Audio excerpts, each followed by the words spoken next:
He is now a two-time NCAA national champion and Penn State's first ever five-time All-American. Nick Lee, kind enough to join us. Hey, Nick, I know you've had now a couple of days to reflect on the year that you've had, undefeated, ending with a Big Ten and a national championship. What do you think of when you think of this final year for you wrestling for Penn State? I had a lot of fun. I think that sums it up for me. I had a lot of fun with my teammates, my coaches, the fans. It was just a blast, and I wouldn't trade it for anything. You had so much success, not just in duels during the regular season, but in the tournaments where you have to win multiple bouts, often on the same day. It is, for lack of a better term, a grind. So what is your mental approach when you go into events, specifically events like the NCAAs? Yeah, you know, if you haven't been through an event like that before, it is a grind. I mean, it's the Nationals is a 3-day tournament. You have 5 matches to win. My freshman year, I lost, so I had 8 matches over the course of 3 days, which it doesn't seem like a whole lot when a match is 7 minutes, but man, that is one of the toughest things you can do in life. So it is a grind, but I think just, relaxing, doing the right things for recovery, nutrition, and knowing that I've been there before is very helpful. Just bringing in years of experience helped me a lot. Experience and success, but with that success comes the #1 seed, and with the #1 seed comes pressure. How do you try to alleviate the expectations, even from outside your own self, which I know are high as they are? Well, I do, hold myself to high expectations, but, the way I would think about that, and this is something, an example from my coach, Cale Sanderson's career, but whenever you're the #1 guy, there is some pressure, and all you have to do to get rid of that pressure is lose, and I don't want to lose, so I try not to. And we saw some of the other top seeds at 141 go down earlier than expected, at least as far as seeding is concerned. Jade Nyerman, Sebastian Rivera. You can't control that. You can't control what happens to other guys. But in between your bouts, are you paying attention to what is happening elsewhere? I used to not pay attention as much just because, that brings some anxiety. But, the more experience I have, I get to know, different wrestlers in my weight class. And so I am interested in kind of the results and see what happens, and, definitely to figure out, who I'm going to wrestle next. So I pay attention a little bit. And yeah, it was a really interesting tournament at 141 pounds.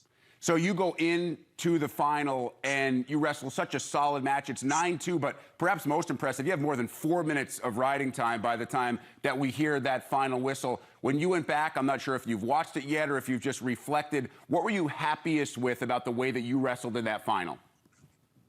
I think I am just wrestling consistent, right? I think that was kind of, the story of my career anyway. I try to be the same wrestler every match. I don't necessarily do anything super special or flashy, except for a few times, but that's not really things that I want to do. It's usually whenever I have to. But I think just being consistent, doing the same match, same wrestler every time. That's what I think about. You were one of 5 Penn State wrestlers to make their respective weight class finals, and all 5 took home national championships. What was that like to watch? I know at least one was before you with RBY, but then multiple after you. To watch guy after guy take home that first position, what was that like for you? It's hard to describe. It just feels right. It feels right. I mean, these guys work really hard, and I don't think there was ever a doubt in my mind that those guys were going to win. And I get more nervous for my teammates' matches than I do for mine. So I was definitely, on the edge of my seat. But like I said, I didn't have a doubt in my mind that those guys were going to get it done. And I'm super, super proud of them. So it's such an interesting dynamic. There was a shot of you watching Roman Bravo Young from the tunnel, and you are absolutely so dialed in, but you also have to worry about your match. That's an interesting dynamic that we really only see in college wrestling and at an event like the NCAAs. Yeah, I get into Roman's matches a little bit, and I do wrestle after him. So I used to think, well, maybe I should just kind of sit down and, not worry about it, but he's really fun to watch. So I decided that I'll just make it part of my warm up to be anxious about his matches. So, Nick, I'm curious, and I know this is probably not something that you thought of a lot. You're known as a humble guy, a guy who just wants to go out there and do his job. But as I mentioned at the top of the interview, you're Penn State's first ever 5-time All-American, and we know the quality and the talent of guys that have come through. What are your thoughts, at least initially right now, about the legacy that you will leave behind? There's no doubt you'll be in the conversation among the greatest ever to wrestle at Penn State, and that is pretty heavy conversation. Well, I don't think about those conversations that much. I think the legacy that I want to leave is just a legacy that Penn State already has, and that's a legacy of consistency. I think we have a legacy of doing the right thing. I think we have a legacy of being a family, caring for each other. And I think we have a legacy of looking at things from a perspective outside of wrestling. We keep the big picture in perspective. And then I think results come along with that.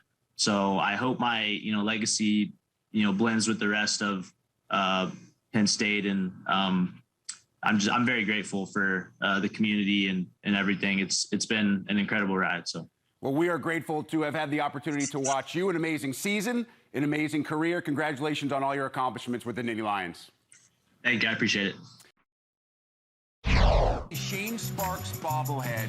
It is highly coveted by all wrestlers. Greg Kirkfleet of Penn State. Watch this explosion. Sold out Rec Hall. That place was rocked off its foundation. It's a mentality, and you have got to learn early. And I love seeing this good, powerful return. Well done. Cry. Absolutely. Congratulations. Hey, do you know anybody that can get me one of those? Maybe. We might have some connections here. I'm in a full lather right now. Heart's beating. If it requires me getting a bad return on you, I think I'm in trouble. Rick, and let me tell you, I do love playing at Gord's Pub. Valentine's Day, let's give some love to the big guys. He is an absolute hammer on top. Watch this. Mat return, bam, she crashes her down. The greatest mat return in Walmart history. Check this out. You can feel this one in your living room. Bam, he crashes down Will Lewan. You never, ever give away those cheap points. Remember, wrestle tough, stay on top. As you already know, nothing gets Shane more excited than a good, solid mat return and the opportunity to hand out one of those Shane Sparks bobbleheads. But we will not hand out the Shane Sparks bobblehead today because we have to get to the Sparkies, the Shane Sparks Awards of the Year. And we start with the mat return of the year, and you had so many great choices to choose from. It was a great year. So many great mat returns. I love it, that good, hard wrestling. But there can only be one king of the mountain for this one, Rick, and it is Greg Kirkfleet from Penn State. He had a fantastic year at State College, an All-American for the Nittany Lions. This mat return, I could be 80 years old, I won't know my name, but I'll remember this one from Greg Kirkfleet. Wrestling Christian Lance, he too an All-American, crashes him down, sold out Rec Hall. Again, that place shook. You thought there was an earthquake going on in Pennsylvania. What a mat return from Greg Kirkfleet, and I'm looking forward to watching him again next year. You know it. He's going to continue being tough in that top position. No question. I know that takes some technique, but it just takes brute strength. Lance has to go 260, 270. That's a lot of man to get up in the air. No question. So Greg Kirkfleet with the mat return of the year. You want to know just how popular the mat returns and the bobbleheads have become? Just look at these pictures from Detroit. Shane Sparks besieged by autograph seekers and folks wanting to take pictures. In all seriousness, though, it is truly showing the growth and the popularity of college wrestling to the masses. The Big Ten Network has changed the game in college wrestling. I will do this all night. I love to meet the fans. Time for us to continue with Shane Sparks' End of the Year Awards, also known as the Sparkies, and we start with the best moment of the year. I will never forget this moment. Early January, Carver Hawkeye Arena, Gable Steveson getting a standing ovation from that Iowa crowd. That was super, super cool to see that. And I think it really showed exactly what Gable means to the sport of college wrestling. Absolutely. This guy has taken so many pictures, signed so many autographs. He's made such a big impact. The fans love him, and he has responded. He has given back so much these past couple of years to wrestling fans, not only in Minneapolis, but all over the Big Ten and the country. And I thought you could tell how much that meant to Gable as well, not just the folks inside Carver Hawkeye. Let's move on to the Sparky 4 Takedown of the Year. This one is easy. Ridge Lovett against Bo Bartlett against Penn State. He was on his butt. His ankle was up over his head, and somehow, some way, he scores. This was wizardry. Ridge Lovett, fantastic takedown of the year, no doubt about it. We chatted with Ridge Lovett after that win and after that takedown. I asked him how many times he had gone back and watched it. He laughed. I think he said he couldn't count, but he knew exactly what move we were talking about, and that doesn't happen very often with college wrestlers. To the Sparky now for best match of the year. The Big Ten final at 184 with Miles Amin and Aaron Brooks. Brooks going for his third Big Ten title. Amin wins that match, gets a late takedown in regulation, another one in sudden victory. Brooks, of course, got the better end in Detroit, but that match right there, two phenomenal talents, the scrambling, the wrestling. These guys are so talented. I could watch these guys throw down daily. Love these two. That was a 6-4 decision final. There was so much offense throughout the course of that match with two guys who were in unbelievable physical condition. It was so good, and Brooks was thrilled to get revenge in Detroit. Let's go off the mat with these last three Sparkies, a little bit off the beaten path, and we start with best dance of the year. This has got to go to DJ Hamady of Wisconsin. Did the gritty. What a year he had. An All-American as a true freshman for the Badgers. This was, I believe this was a pin against Cornell, but he does that gritty off the mat. The crowd loves him, and he'll be a fan favorite for many years to come in that Badgers singlet. DJ Hamady, true freshman, fantastic campaign. Where's the Sparky go for best beard in college wrestling? Michael D'Agostino of Northwestern. Check this thing out. And fear the beard. Great tournament. Fourth at the tournament as an All-American. Michael D'Agostino. Look at that beard, Rick. No doubt about it. That's impressive. It would take me about 12 years to grow that. And finally, the easiest choice, the Sparky for the best shoe moment of the year. Best shoe moment of the year was Tom Brand's. This was referring to Austin DeSanto at RBY. I mean, look at the intensity of Tom Brand's tongue sticking out little bits. He's always intense. That's the shoe moment of the year.